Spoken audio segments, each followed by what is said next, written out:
Welcome, Jack Ma. Thank you. Thank you. Thank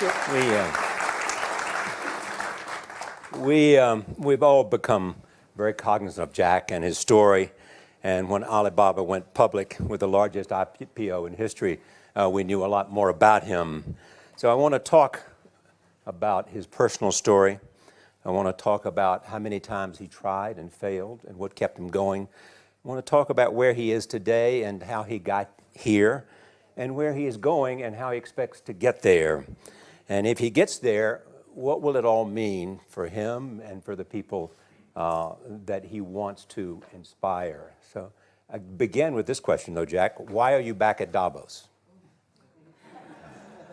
It's a long break for 7 years. I think my last trip here was year 2008. But I was coming for year 2001 for the Young Global Leader for Tomorrow. And remember, I never heard about the Davos when I came. But when I came, in the Switzerland, so many young people demonstrate. It was such a horrible scene that I was, and I asked them, why did they do it? They say, anti-globalization. And I say, why? Globalization is a great thing. Why people don't like it?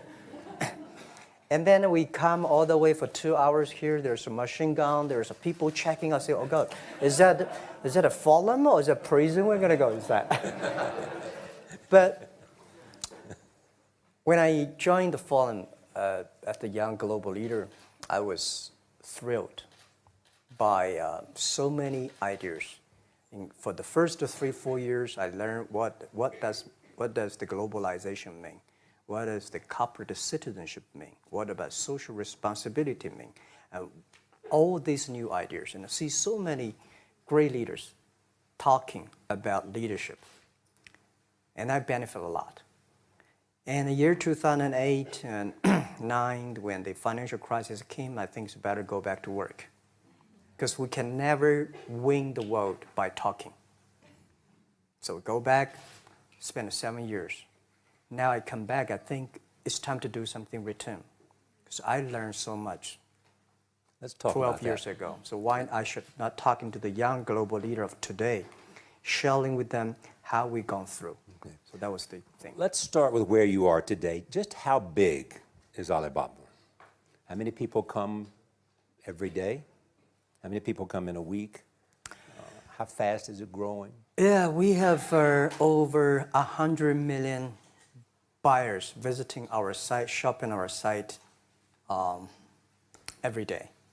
And we created 100 million every day. We created 14 million jobs for China, directly and indirectly.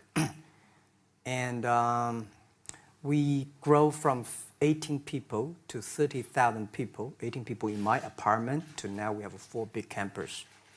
Compared to 15 years ago, we were big, but compared to 15 years later, we're still a baby. How big will you be 15 years from now? I think 15 years ago, I told my team that in the past 15 years, we grow from nothing to this size. And 15 years later, I want people to know about Alibaba, know Taobao, because it's already everywhere. I want 15 years ago when we talk about what is e-commerce, why small business can using this e-commerce, this internet, can do business across the nation. And I hope 15 years later, people forget about e-commerce because they think it's like electricity. Nobody thinks it's a high tech today.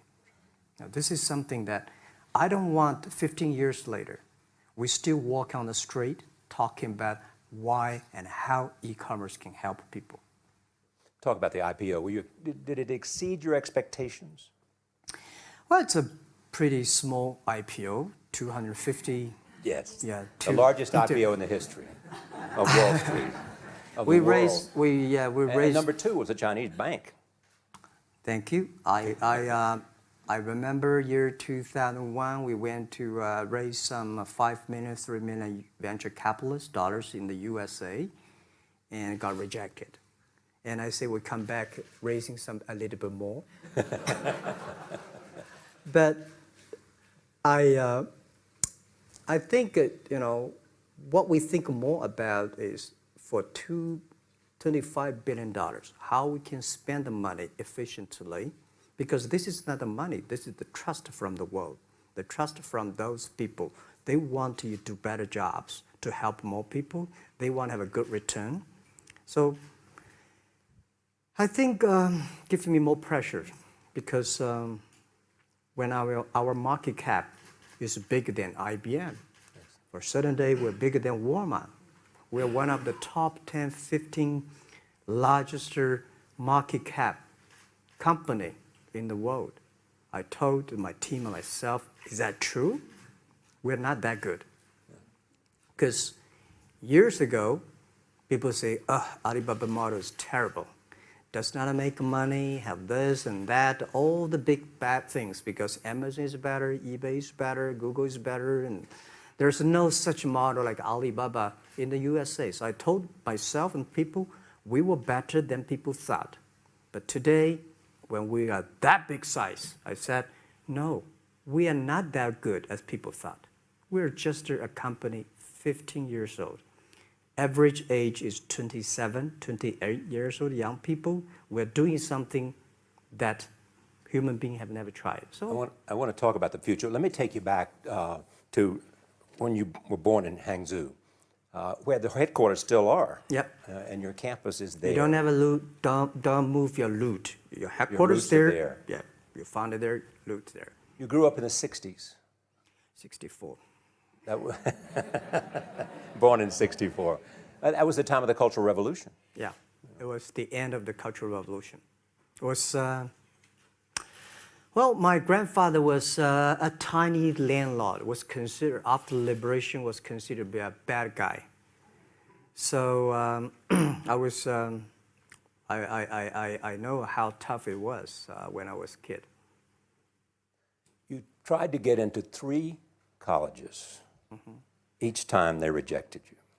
No, I tried. There's examination that young people, if you want to go university, you have to take the examinations. So I failed 3 times. Right. But a lot of fail. I failed for funny things that I failed a key primary school test for 2 times. And I failed 3 times for the middle schools. And you will never believe in Hangzhou, my city, there's only 1 middle school that lasts only 1 year. It was changed from primary school to middle school because our graduates of our school, no middle school accept us because we were too bad. Yeah. They would become a middle school. What effect did it have, though, being rejected? Well, I think we have to get used to it.